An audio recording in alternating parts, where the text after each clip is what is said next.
You know how I know it's a bunch of nerds in this room? Because the back of the room's stacked, and there's all these seats up front. It's okay. You can keep on coding while you're at this. I'm not going to read the bio of our first keynote speaker. So go to fintechdevcon/speakers, check out Neha's profile. She's done more in life than all of us have. So read through that, but I do have some fun stories, and I'll come back to that. But please check it out real quick. So Fintech DevCon, as Jared said, is this event that I can assure you my executive team, more importantly, Matt Harris, Angela Strange, and Dan Rosen think they're investors in Moov. Like, what exactly are we doing with this thing that we don't have our sales team at? We don't pitch what we're up to. And sometimes you just have to go along with what the crazy founder thinks is a good idea. And I really appreciate everyone on my team, my investors, allowing me to build this community of people. And so for me, Fintech DevCon is really about community. It's really about how do we get some of the brightest minds in the industry together in the same room, being able to collaborate so that we can progress the industry forward.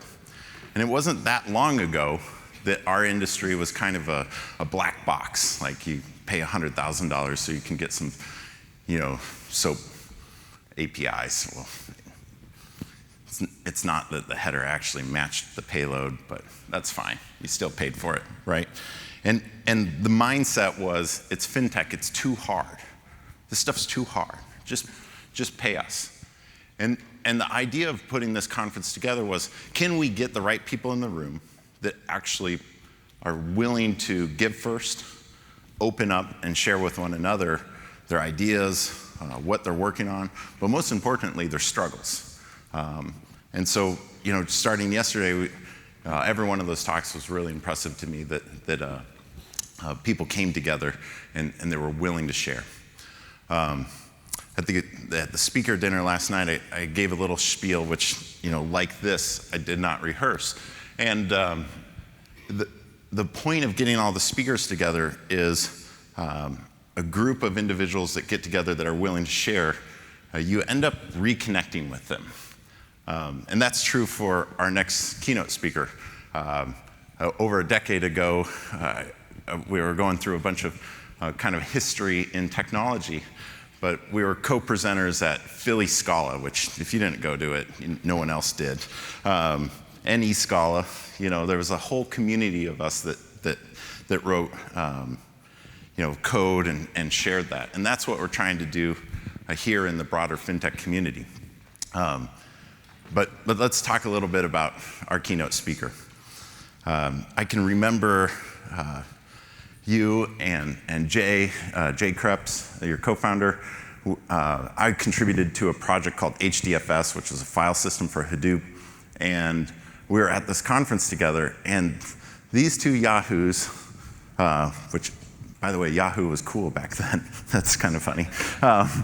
Show up, and we're doing, batch processing at scale, MapReduce, all this cool stuff. And they said, no. The future's streaming. Like, you all are trying to do this stuff that is batch processing at scale. But we have this thing, Kafka, and streaming's the future. We're not going to wait until all the data's written into HDFS, which I took a little offense to because I was actually coding the file system for this. And it turns out this real-time data thing kind of caught on, even though big data at the time was the coolest thing ever. And so, that was, 10, 15 years ago. And it turns out she was right. The future was real-time data. The future was streaming. And so with that, I'm so excited to invite Neha onto the stage, because I assume, just like 15 years ago, whatever she shares with us today is probably the future, even if we liked batch processing or whatever we think we're doing today. And so can you please give a warm welcome to Neha, and thank you for presenting with us today. Thank you for the warm welcome, Wade. There's only one thing I may not agree with Wade on, which is I don't think it was 15 years ago. That might just tell my age. Let's just call you out on that. But thank you, everyone, for joining me here today. Really excited to be here.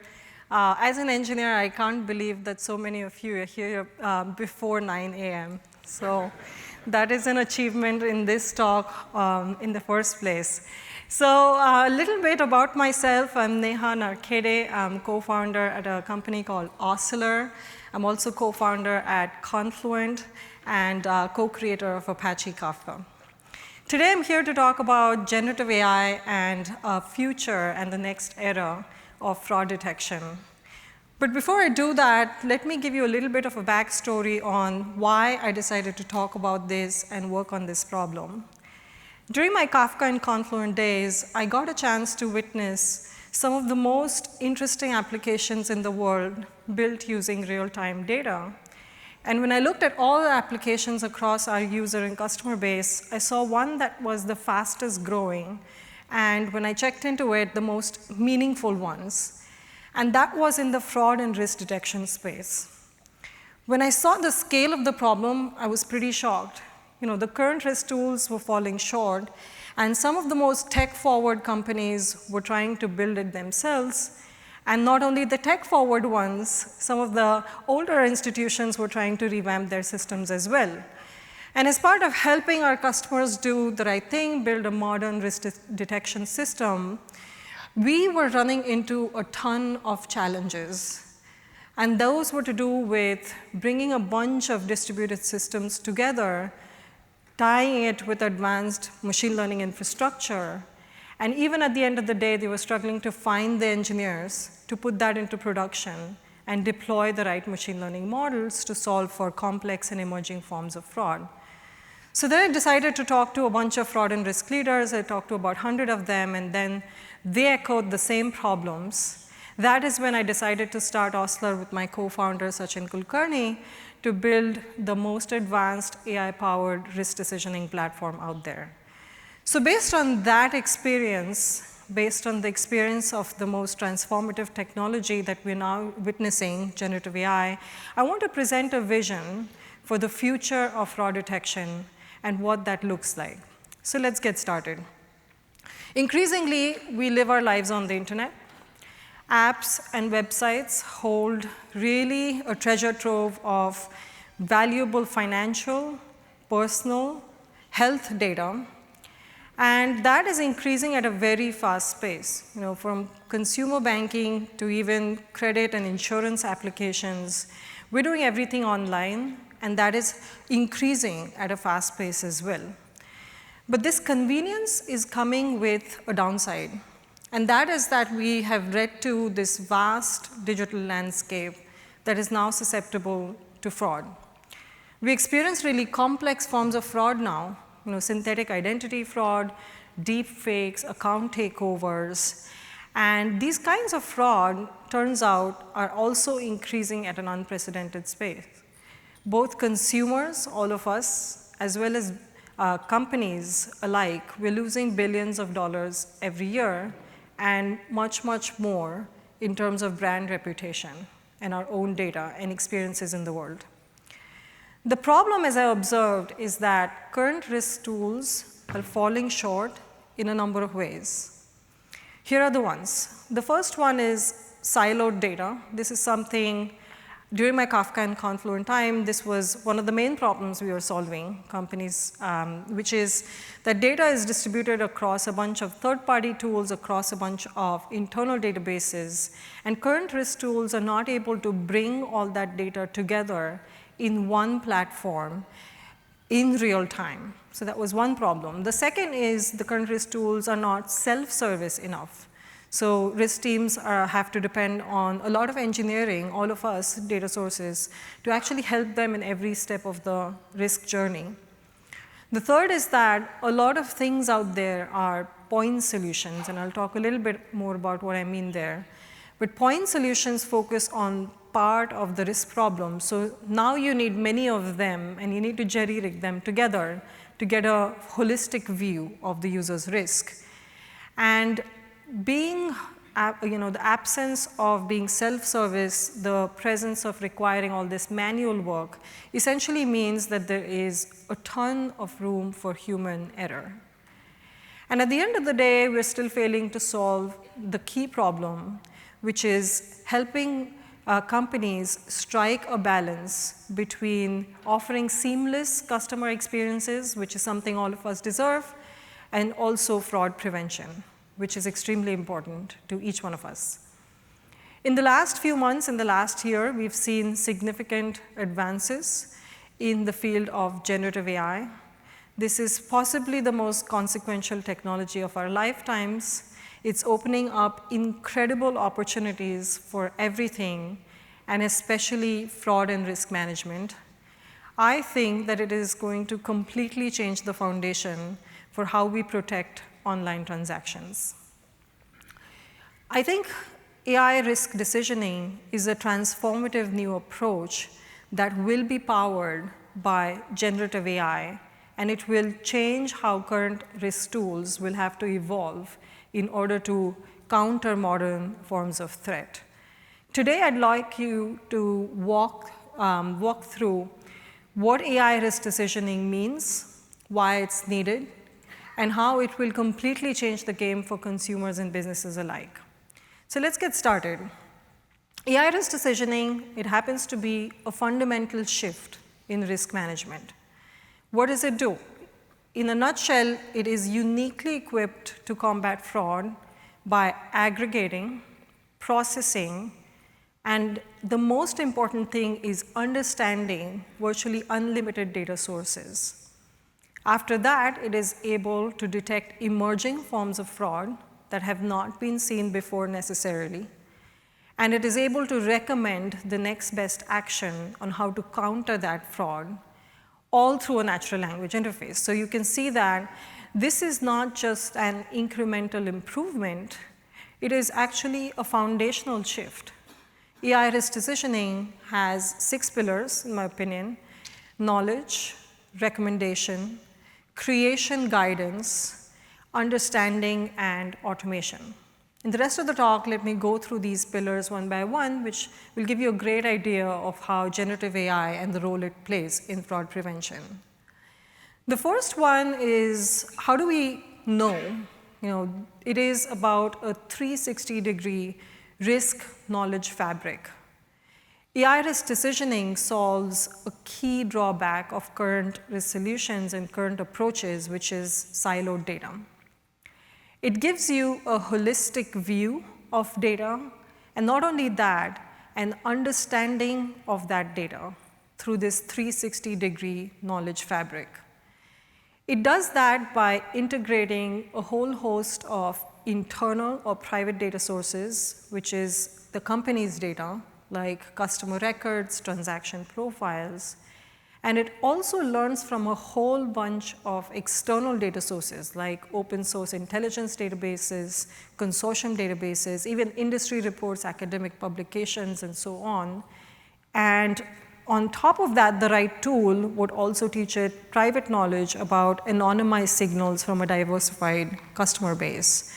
And it takes all that and it sort of forms a world knowledge. It knows about fraud and risk concepts to begin with, and I'll give some examples about how it manifests itself.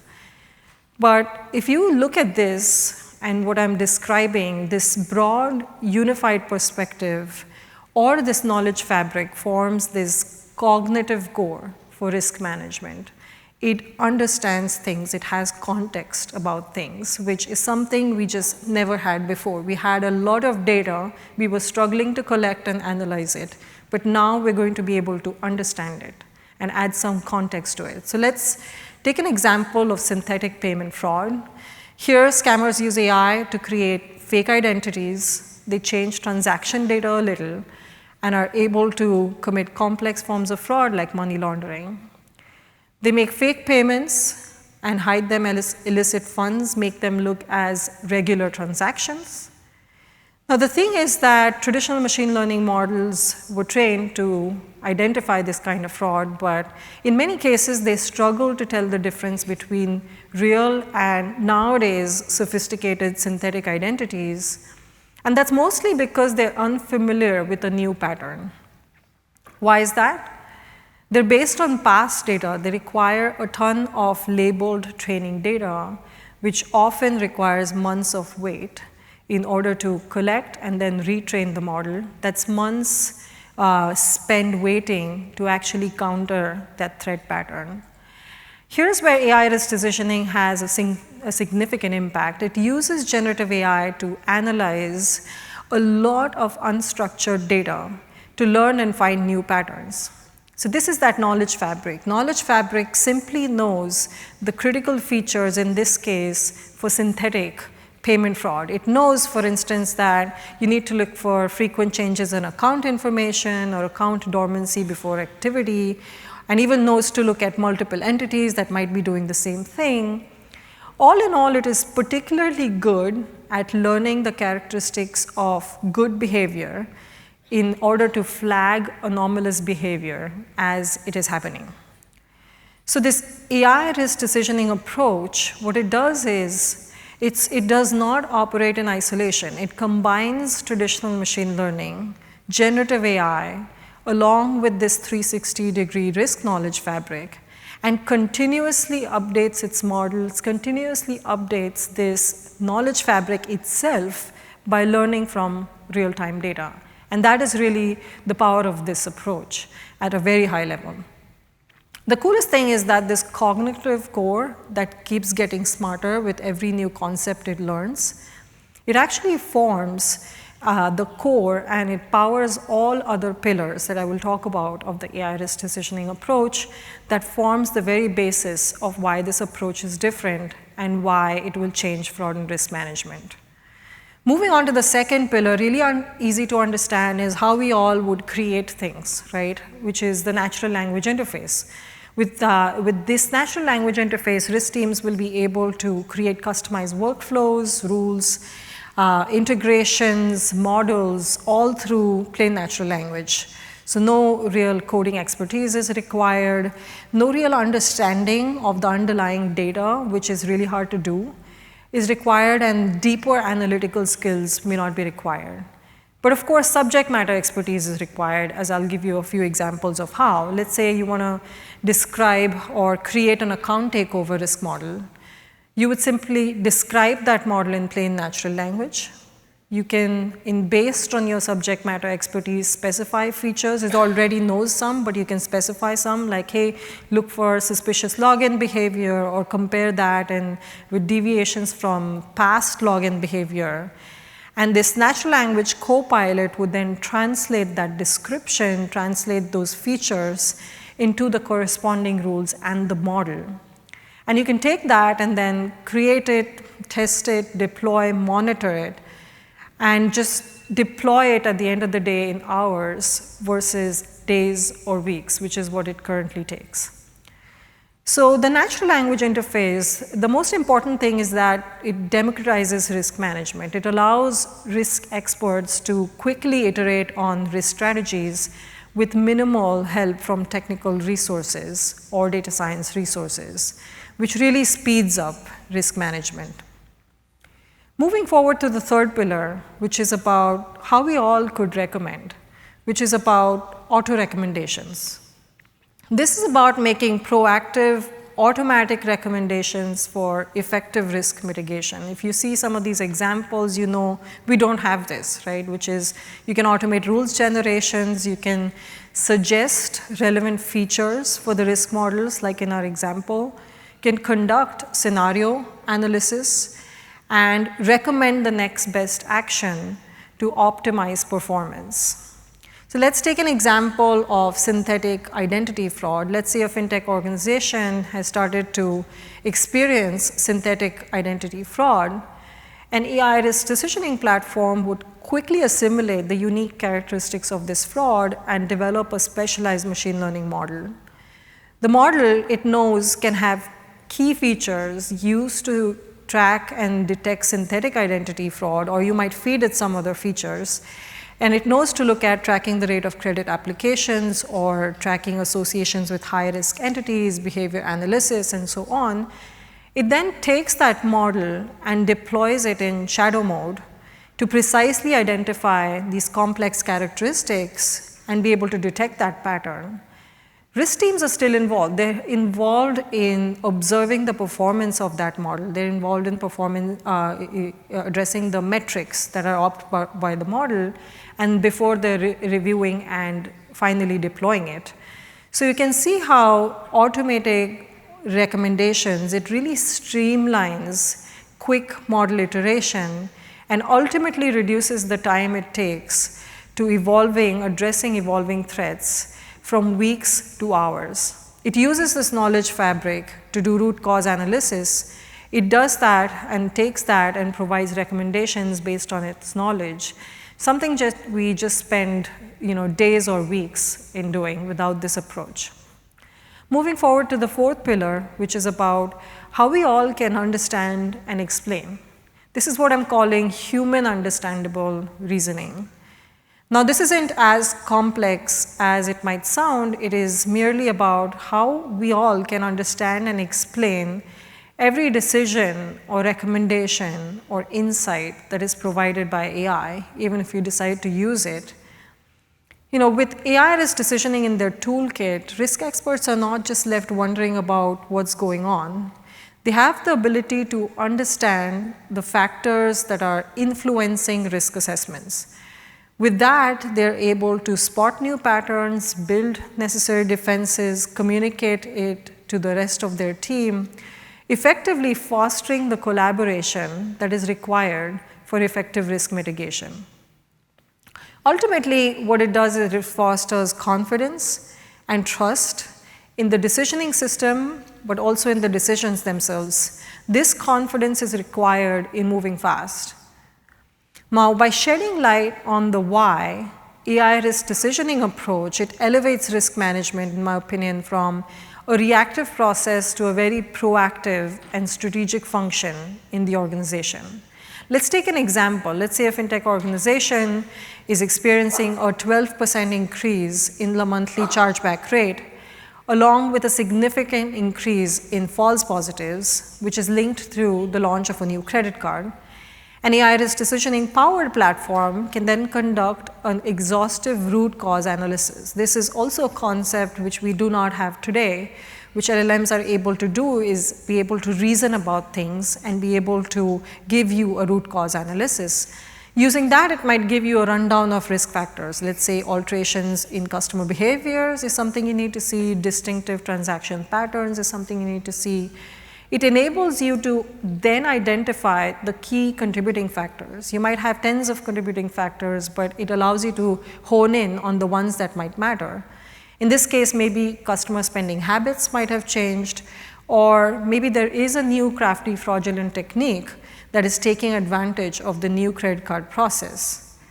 Based on all this, it generates an explanation for the underlying causes, for the trends, and it's able to share with stakeholders. As a team, you're armed with the knowledge to understand what's happening, to be able to do something about it.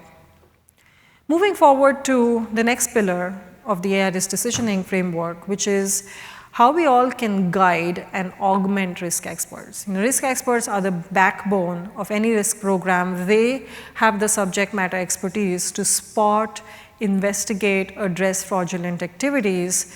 This pillar is about how we can augment them. And why do we want to do that? Even the experienced risk experts are overwhelmed due to the increasingly complex fraud patterns.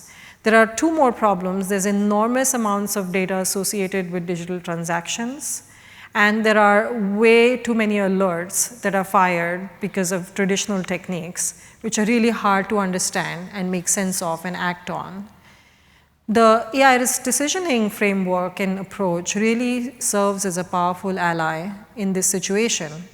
Its co-pilot is able to offer real-time intelligence, specialized knowledge, contextual data to make better informed decisions.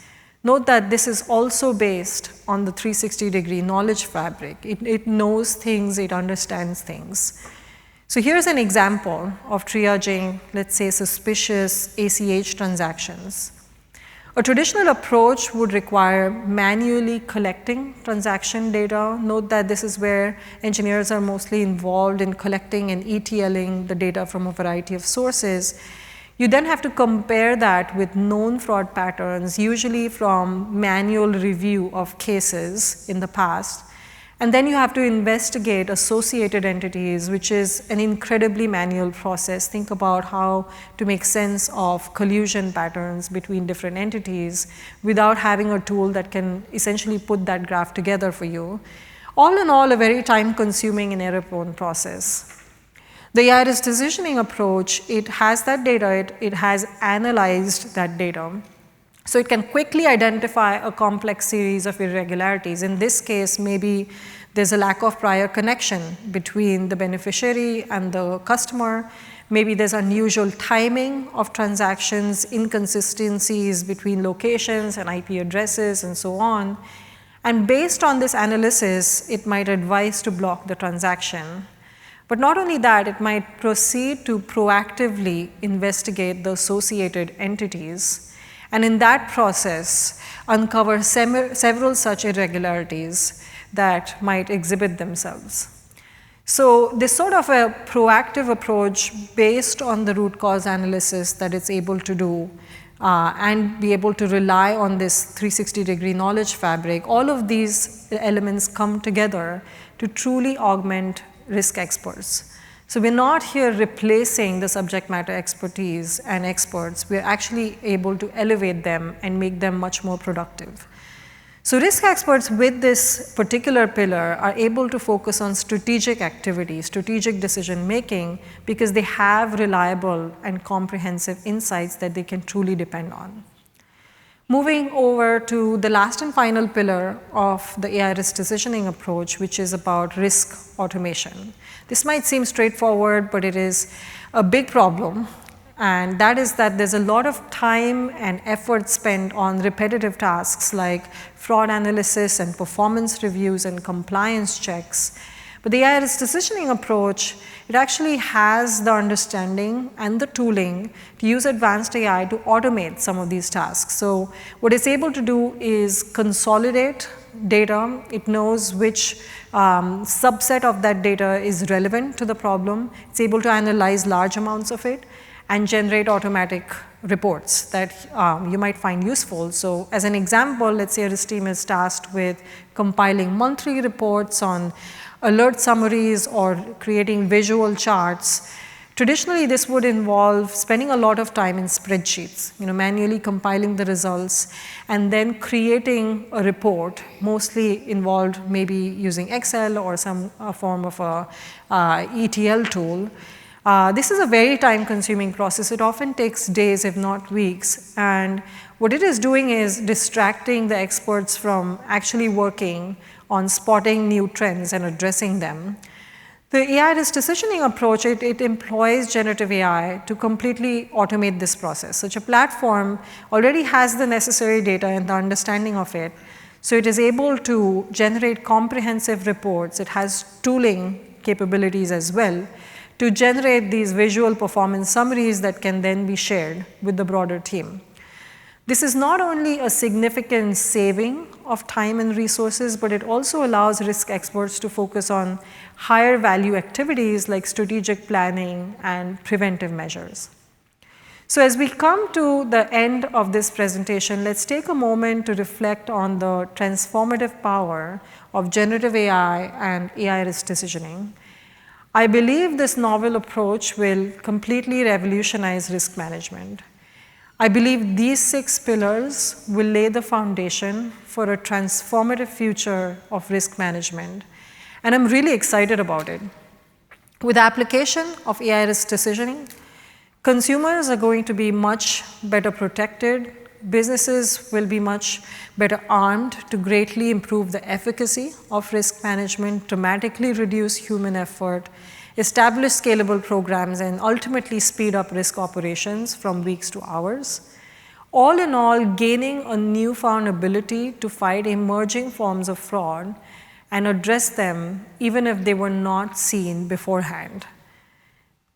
At Oscilar, our AI risk decisioning platform, our commitment is to protect businesses and consumers from emerging forms of fraud, but also focus on enabling seamless customer experiences and make the internet a safer place for everyone. Thank you so much for your time today. I really enjoyed conveying this vision for the future of fraud detection. I hope you took away something from it as well. And I can't be more excited to see what lies next. Thank you very much.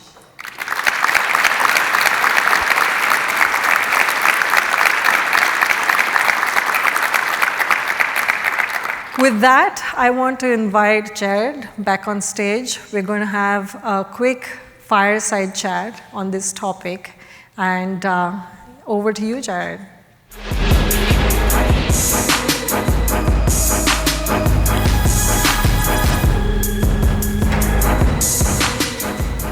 Incredible. Thank you, Neha. Well, in case you all weren't paying attention, early on talking about her credentials, co-creator of Kafka, co-founder of Confluent, you helped take it public. But we're on stage talking about risk and fraud. Why did you choose this as your next endeavor? As I was saying, as I observed the most interesting applications using event streaming data, I saw the fastest growing one was fraud and risk decisioning. But I was shocked at why it was the fastest growing ones. When I dug a little bit deeper into the statistics, I was pretty discouraged. Consumers are losing more than $8 billion annually. Just payment fraud for merchants is causing $48 billion annually. These are mind-boggling numbers. And when I spoke to hundreds of risk experts, they echoed all the same problems, that this was really hard to build. I had first-hand experience in helping companies build these systems, and jerry-rigging distributed systems was no fun. Yeah. So as an entrepreneur, the scale of the problem, and as a technologist, the solution complexity really intrigued me, and that's when I started Oscilar with Sachin Kulkarni. Cool, that's great. There's a lot of hype around AI, generative AI. I know because probably half your submissions were on LLMs and AI, so it's the hot topic, there's no doubt about it. Some of it's overblown, but a lot of it is real, the hype. What do you think is the true opportunity, I think more broadly, for generative AI in our space and for risk and fraud? That's a great question. So one of the misconceptions around generative AI is that it might replace traditional machine learning. Mm-hmm. And I don't think that that's the future, or that's the direction in which we will go. I think there is some hype, but there's an incredible opportunity in terms of generative AI, especially when it is put together with traditional machine learning in the right way. Mm. And that is something we're still figuring out as an industry, is where the intersection lies. That's probably going to be the most important problem to solve. But the reason it's needed is because we're also seeing really complex forms of fraud that is perpetrated and powered by generative AI. So the technology that's going to protect us is the technology that is causing the fight and causing the arms race. And the current technologies, they've gone through a couple of generations, right? The first generation was static rule-based systems, which went a little bit far, but not beyond the complex forms of fraud that we want to see. The second generation used traditional machine learning with a combination of the static rule-based systems. So they did not replace rule-based systems, they augmented it. And so the latest generation, I think, will use generative AI and augment it with traditional machine learning to counter really complex forms of fraud. And I think that's why it's exciting to work in this space today. Yeah, that's great. You talked a little bit about just now, the same technology that's protecting us is also the technology that's creating the fraud. What are some of these novel fraud trends you're seeing produced or powered by generative AI? From what I've seen, generative AI is solving, or actually it's creating certain forms of fraud that was not possible before, and it's making other forms of fraud scalable.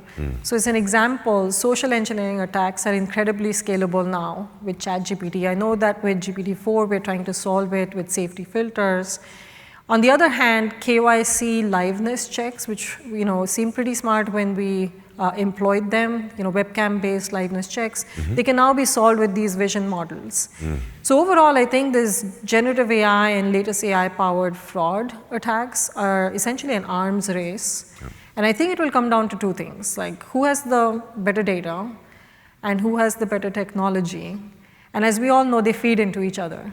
Right? On the data front, my insight is that we at the company, or whatever is platform they use, they have better knowledge about the behavior of good users than the fraudsters do.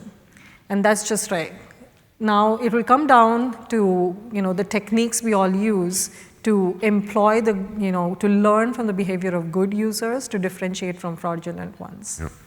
On the technology front, it will come down to who has the better models and how quickly they get smarter. And on that front, I think the insight is that with this AI-risk decisioning approach, with this knowledge fabric, right, it has to get smarter with every new signal that it has from external data sources, from internal data sources, and having that feedback loop to make this adaptive. I think whoever has that technology is better positioned to fight against fraud. So those are the two things I believe that we need to keep an eye on. Cool. I think you said that what you're working on, generative AI for fraud and risk, first of its kind. Everybody wants to be first to market. Where are y'all at right now in terms of development? Where's the product? And we'd love to hear kind of about the journey and the status of where y'all are at. Yeah, it's been in the works for some time. The reason for that is our team has experts in AI-driven risk systems from companies like LinkedIn, Facebook, and Uber. Never heard of them. And yeah, I know. They apparently have really weak systems that don't work. But yeah, I think as an investor, what I've seen is the best technologies are developed at these leading tech companies because they just need it. And companies are going to productize that and bring it into the market. Yeah. So that's the approach we're taking, is we're taking the best talent that has experience in generative AI and the latest AI technologies, and we're really excited to bring that technology to our customer base this fall. Cool, that's great. So, point solutions versus platforms. What I'm seeing in your presentation, this is a comprehensive platform that you're talking about. That's the power. But point solutions versus platforms, this is not a new debate in fintech, or it's not something that we're unique to our industry. Talk to me a little bit about the risks and trade-offs of making that decision. Are we building a point solution? Do we go after a platform play?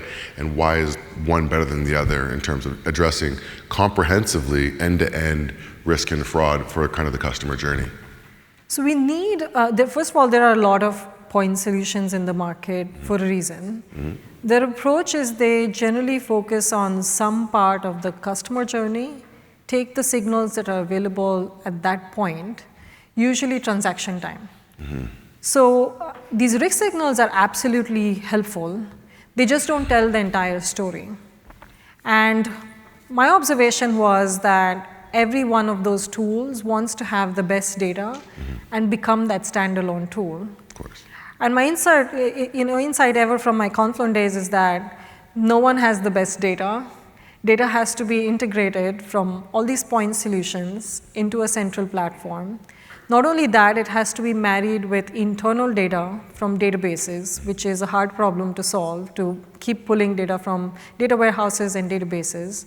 And those two things put into a risk operating system really creates that 360-degree view of the user's risk. But you have to have the technology to track the user risk across every touch point in the customer journey, which means a lot of data. But the advantage of this risk operating system is that now it is able to solve for any form of online risk because it has a view of the entire customer journey, be it fraud risk or credit risk or insurance risk, depending on the technology or the product of the fintech organization. Yeah. I've been in multiple Moov chat rooms with our developers when I see a link to an article or some reference and they're like, oh, I don't have a job anymore, AI, right? And so it's a joke, it's a running joke, but what is the role of a developer now based on what you see and what you're building relative to this fraud and risk space being kind of powered and solved with generative AI? So as an engineer, I empathized with this a lot, is what I saw is engineers are involved in every touch point of that risk journey when you want to iterate on a risk model. So one of the most frustrating things that engineers have to do is ETL. You have to get data from all these point solutions, internal databases, then you have to write or change code to change that risk strategy or that rule that is often written in a code base, and then help the team perform some kind of A/B test that's completely manual in order for them to have the right data to deploy it. Now, this is a lose-lose for everyone, right? As engineers, we want to build the company's products. That's the most exciting thing. As a risk team, you want autonomy in order to move fast. And so I think the best tool out there is the one that will create autonomy for risk teams, that will create the optionality for engineering teams to work on what they think that's best or what they're best positioned to do. Sure. I think that autonomy is really important. Cool. Well, one last question. Wade said that you're clairvoyant or that you have a view into the future. I can't remember exactly what his words were, but what advice would you give everyone in this room that's trying to address risk and fraud at scale? And what do you think a year from now, 12, 18 months from now, what's happening in our space based on generative AI for fraud and risk? And how do you see Oscilar fitting into that? Yeah, so in the next few years, we're going to see really creative and scalable attacks.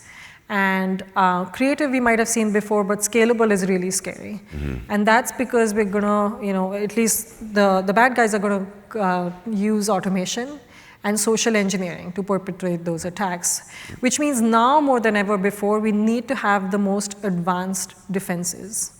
And so my first advice is to really be honest about the ability to develop such an advanced risk operating system internally and make a very informed build versus buy decision. That's probably the most interesting, or important thing. And the second thing is to focus on talent. Now more than ever before, this complex and transformative technology is going to require really specialized engineering and data science talent. And either whether it might be hiring that right talent or whether it might be partnering with the right third-party provider, focus on talent versus just branding will be really important. So that's what I think in terms of advice. You asked about also where the industry will be from a few years from now. I think as an industry, the ones who are going to win are the ones who are going to unlock the potential of data. And in the past, that meant let's collect data and let's analyze it using data warehouses. But now it's going to mean build a contextual understanding of that data and create that knowledge into terms of that knowledge fabric. And that is an incredibly hard problem to solve, but I believe that we're going to start bending the curve by combining generative AI and traditional machine learning. I'm incredibly optimistic that together we're going to shape a safer digital landscape. Incredible. Thank you, Neha. Everyone, please. Thank you, Neha. Thank you. Incredible. Thank you so much. Thank you. After you.